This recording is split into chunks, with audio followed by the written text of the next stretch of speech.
Hi everyone. Can anyone tell me if it's possible to delete all partitions on a Windows PC? I want to fully clean and remove all partitions on my Windows 11 computer to reinstall Windows OS. I'm having trouble clearing the system partition from my computer. So is it possible to delete all partitions, even including the system partition in Windows 11? If you prefer an effective and 100% working trick, EaseUS Partition Manager software, EaseUS Partition Master will help.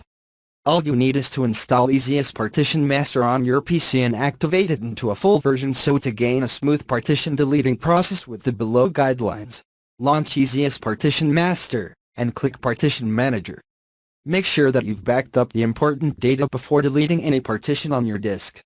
Select Delete Partition or delete all partitions on hard drive. Delete single partition. Right-click on a partition that you want to delete and choose Delete.